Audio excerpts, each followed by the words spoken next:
The Battle of Aldie took place on June 17, 1863, in Loudoun County, Virginia, as part of the Gettysburg Campaign of the American Civil War. Marge. Gen. J.E.B. Stuart's cavalry screened Gen. Robert E. Lee's Confederate infantry as it marched north in the Shenandoah Valley behind the sheltering Blue Ridge Mountains. The pursuing Union cavalry of Brig. Gen. Judson Kilpatrick's brigade, in the advance of Brig. Gen. David M.C.M. Gregg's division, encountered Col. Thomas T. Munford's troopers near the village of Aldie, resulting in 4 hours of stubborn fighting. Both sides made mounted assaults by regiments and squadrons. Kilpatrick was reinforced in the afternoon, and Munford finally withdrew toward Middleburg. Background. Late in the spring of 1863, tensions grew between Union Commander Joseph Hooker and his cavalry commander Brig.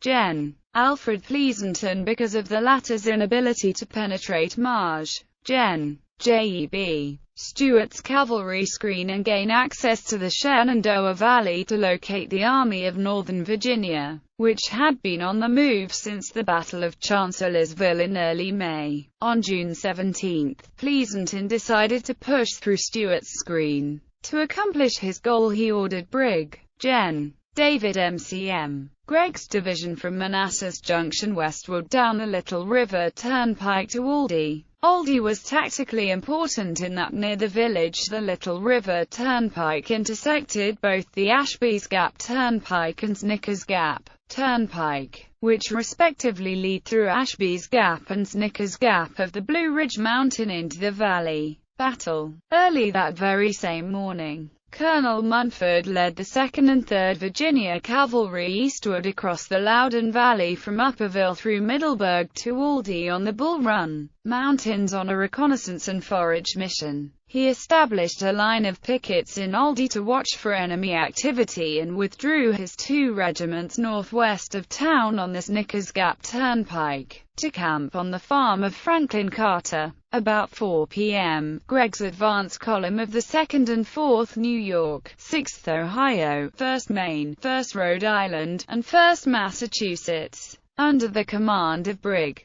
Gen. Judson Kilpatrick arrived in Aldie. Just west of the village, the 1st Massachusetts encountered Munford's pickets and drove them back. Around the same time, the rest of Munford's brigade arrived at Dover Mills, a small hamlet on the Little River west of Aldie. Wickham ordered Col. Thomas L. Rosser to take the 5th Virginia to locate a campsite closer to Aldie. As they moved east, they ran into the Massachusetts men and easily drove them back through Aldie to the main Union body. After positioning his sharpshooters east of the William Adam farmhouse, Rosser deployed west along a ridge that covered the 2 roads leading out of Aldie and awaited the arrival of the Federals, as well as Munford and Wickham. As Rosser withdrew west, the 1st Massachusetts, with aid from the 4th New York, charged against what they believed to be a retreat. Rose's line held and he mounted a countercharge in concert with a sharp volley from the sharpshooters he had placed on his left and easily drove the Federals back,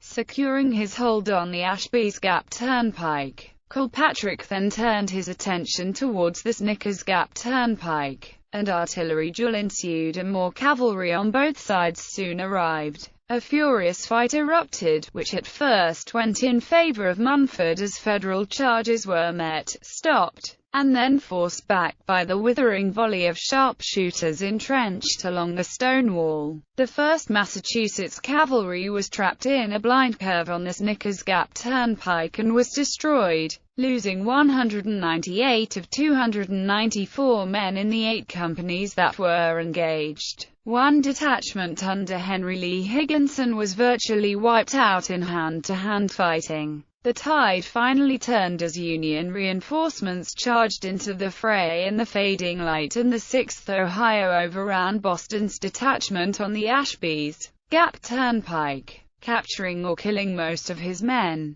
The fighting died down around 8 p.m., as Munford withdrew his command west towards Middleburg. Aftermath. Munford did not consider Aldie as a defeat as his withdrawal coincided with an order from Stuart to retire, as more Federal cavalry had been sighted at Middleburg. Union casualties were 305 dead and wounded, with the Confederates losing between 110 and 119. Aldie was the first in a series of small battles along the Ashby's Gap Turnpike in which Stuart's forces successfully delayed Pleasanton's thrust across the Loudoun Valley, depriving him of the opportunity to locate Lee's army. Battlefield. Although not protected, the battlefield remains largely intact. Aldie and its mill look much as they did at the time of the battle. Widening of U.S. Route 50 has compromised the portion of the battlefield along the Ashby's Gap Turnpike. The stone wall and farmsteads remain intact along the Snickers Gap Turnpike. At the site of the stone wall along the blind curve where the 1st Massachusetts was decimated, a monument erected by the survivors stands to honor the service during the battle. On May 8, 2012, Gov. Bob McDonnell announced the preservation of a 5-acre site to be purchased by the Civil War Trust and later to be operated as a passive historic, interpretative site by the Park Authority. The land is along the Loudoun-Fauquier County border and was key to the June 17–21, 1863, battles of Aldie, Middleburg, and Upperville.